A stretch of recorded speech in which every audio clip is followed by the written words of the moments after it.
Ito ang ating solar setup pang construction. So ginamit siya pang putol ng mga bakal, tapos grinder at barena. So pure solar itong paggawa ng bahay. So renovation, dati kahoy ang buong, ngayon bakal na yan. Solar ginamit pang putol ng lahat. Yung welding, yun lang yun sa DU. Ito yung welding machine. Pero itong dalawa, dito sa solar, kinaya niya maghapon na bakbakan. Ang inverter natin ay P2. Ang lakas nitong inverter na to. Habang nag-grinder, lumalakas lang yung fan niya, pero hindi siya nagpo-fault. Ang labas dito, nasa 800 watts lang yung grinder. Pati yung barena. Yan. Ang battery niya ay 100 amp hours. So dating setup pa rin na may active BMS. Ayan. Ito ang LA-Joy 600 watts. Walang mga breaker, diretso na sa battery at inverter. Wala namang problema kasi may BMS naman. Kaya may BMS. Huwag lang mag-short ng mga wire. Pero kung sa mga overload, walang problema. Kasi kung may overload, dito naman yung kay P2. Yung isa, nasira yung grinder. Yung nakapasok atang maliit na bato habang nag-grinder ng pader.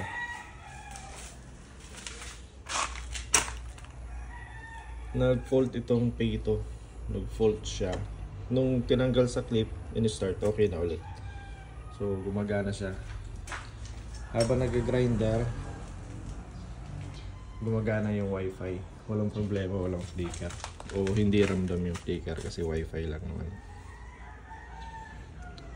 So, ganyan kalakas ang P2. Pang construction na inverter. Magdamaga na. Putol ng bakal. Tapos umaabot lang siya ng 12.7 volts. Pag hindi pa nasinaga ng araw, kagaya ngayon, alas 5 pa lang, alas 6, hindi na sinaga ng araw yung panel.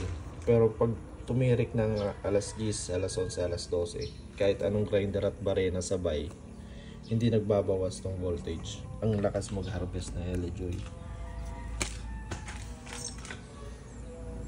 Yeah, ganyan kalakas ang P2 inverter 1600 watts. Walang lugi dito. Ngayon maingay yung fan kasi parang nadumihan ata. Mga alikabok. Pagkatapos ng construction, titirahin natin, lilinisan natin yan. So wala tayong problema sa kuryente dito sa ginagawang bahay. Doon tayo nakasaksak. Isa pang extension wire papunta sa labas, doon nagputol ng bakal. Ito yung mga power tools natin. Meron din tayong electric fan. Kilat. Laking tulong nito. Yung puro alikabok na rin. Sobrang lakas. Dalawang battery yan. Palit-palit lang sila. Then may ilaw. Kagabi naabot akong alas 6. Lakas ng ilaw. Pagtik-tik ng mga padar.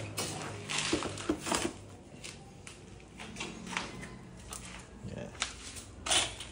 Bali ang battery natin galing kay Dagupan Solar, 5K lang, ay 6K ko siya nabili, wala pang BMS, tapos active balancer.